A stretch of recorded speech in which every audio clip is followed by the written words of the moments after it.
नमस्कार दोस्तों, स्वागत है आप सभी का हमारे यूट्यूब चैनल में। चलिए, तो सबसे पहले यहाँ पे आर्ट कैम ओपन कर लिया हमने। आर्ट कैम ओपन करने के बाद कोई आपको किसी भी साइज में मॉडल ले लेना है। आज के वीडियो में हम लोग देखेंगे कि कोई भी 3D मॉडल होता है, ठीक है, हमारे पास। तो उसका जैसे कि हम लोग 3D टूल पास बनाते हैं, लेकिन कभी कभी क्या होता है, उसको बाहर से कटिंग भी करना पड़ता है, जैसे बेड वगैरह का डिजाइन रहता है, ठीक है। तो उसके लिए टूल पास जो होता है वो किस प्रकार से बनाते हैं, स्पेशली 3D टूल पास में उसके लिए एक अलग से ऑप्शन भी होता है। तो उसी के तहत हम लोग ये देखेंगे, ठीक है, जिसको हम लोग यहाँ पे 3D कटआउट जो प्रोफाइल का ऑप्शन आता है यहाँ पे, इस ऑप्शन के बारे में आज डिटेल में हम लोग देखते हैं। तो सबसे पहले हम यहाँ पे कोई भी रिलीफ को एक ले सेलेक्ट कर लेते हैं, जिसके अबाउट हम लोग कटिंग करेंगे, ठीक है। तो यहाँ पे जैसे कि ये रिलीफ हमने सेलेक्ट कर लिया है, ठीक है। इस रिलीफ में हम लोग अप्लाई करके देखेंगे, ठीक है, 3D कटआउट ऑप्शन यहाँ पे इसको पेस्ट कर दिए, ठीक है।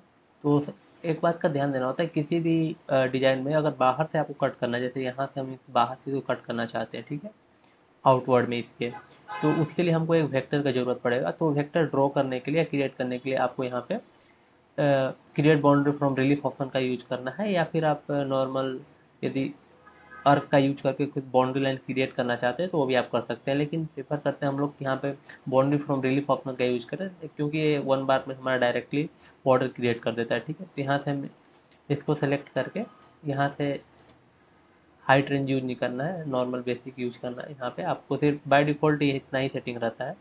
इसको यहाँ पे क्रिएट बाउंड्री करना है, ठीक है। तो यहाँ पे देखिए आउट इसका एक बाहर बाहर में एक बाउंड्री लाइन क्रिएट होकर आए मिल जाता है इस तरह से, ठीक है।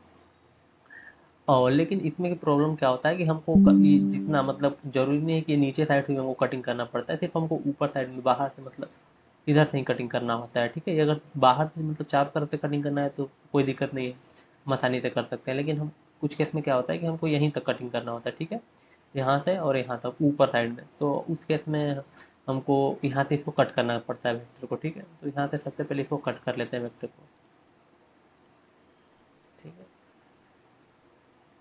इसको यहाँ से कट कर दिए और सेम साइड सेम का दूसरे साइड से भी कटिंग कर लेंगे, ठीक है, जहाँ तक हमको चाहिए वेक्टर।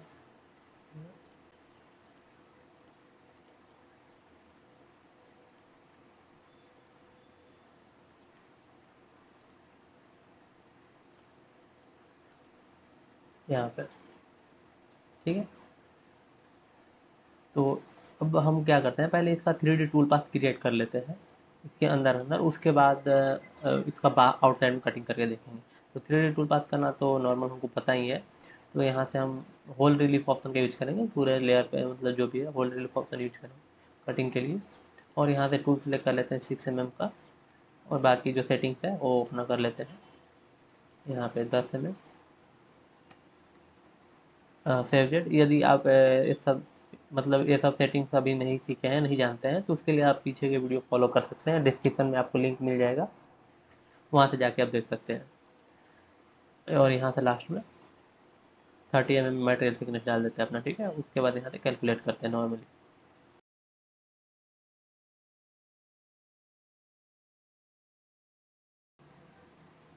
तो यहाँ पे देखिए टूल पाथ कैलकुलेट हो गया, तो इसको हम लोग सिमुलेशन कर लेंगे इस पार्ट का, ठीक है, जो पीरियड रिलीफ टूल पाथ है ना उसका। उसके बाद यहाँ से वेक्टर को फिर से ऑन करेंगे और इसमें आउटवर्ड कटिंग करेंगे जो हमने यहाँ पे क्रिएट करें, ठीक है। इसको वेक्टर को सिलेक्ट कर लेना है और उसके बाद यहाँ पे टूल पाथ में आएंगे और यहाँ पे इस वाले ऑप्शन का यूज करेंगे, create 3D cut out profile option, ठीक है। इस टूल पाथ को यहाँ पे हमको आउट प्रोफाइल साइड में हमको दो ऑप्शन मिलता है, ठीक है, इनसाइड और आउटसाइड, यानी कि इसके अंदर में आपको कटिंग करना है या फिर इसके बाहर से कटिंग करना है। तो अभी हमको आउटसाइड कटिंग करना है, हम आउटसाइड सेलेक्ट करेंगे। उसके बाद हमको फिनिश डेप्थ डालना होता है कि मैक्सिमम डेप्थ में हम कितना कटिंग करना चाहते हैं, ठीक है। तो हमारा मान लेते हैं मटेरियल 30 mm का लिए हैं हम, तो यहाँ से 30 mm मान लेते हैं डेप्थ में हमको कटिंग करना है, ठीक है। तो 30 mm यहाँ फिल कर देंगे।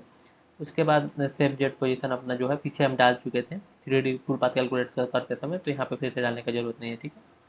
और उसके लिए किस टूल का यूज़ करेंगे वो टूल सेलेक्ट कर लेना है हमको, ठीक है। तो हम मान लेते हैं कि इंड मिल लेते हैं 6 mm का, ठीक है, और यहाँ पे सिलेक्ट कर लेते हैं इसको, ठीक है।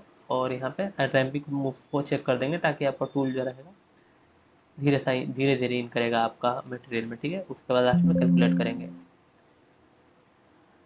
ठीक है, तो यहाँ पे दिक्कत इसलिए आ रहा है क्योंकि हमने फिनिश डेप्थ 30 mm रखा है। ठीक है, तो इसका मतलब होता है इसका 0 mm यहाँ पे सरफेस डेप्थ है, तो मतलब सरफेस से लेगा, लेकिन ठीक है हमको जितना अंदर में डेप्थ में कटिंग करना है तो उसके लिए यहाँ पे माइनस यूज करना होता है हमें। ठीक है, यहाँ पे माइनस यूज करेंगे, जैसे फिनिश में 30 mm अंदर नीचे की तरफ, इस तब जाके वो समझेगा कि 30 mm हमको डेप्थ में कटिंग करना है। ठीक, यहाँ से -30 mm रखेंगे, उसके बाद कैलकुलेट करेंगे। ठीक है, तो देखिए इन साइड में लेकिन हमारा टूल पाथ कैलकुलेट हो रहा है। ठीक है, तो यहाँ से हम इसको इन साइड सेलेक्ट करेंगे, फिर वो आउट साइड में कटिंग होगा। ठीक है, यहाँ पे इस तरह एक बार जब हम यहाँ से सिमुलेशन ऑन करेंगे तो क्लियरली वो दिखेगा आपको। यहाँ से सिमुलेशन करते हैं, यहाँ से इसको फास्ट कर देते हैं। ठीक है, तो यहाँ पे देखिए आर पार कट हो गया है,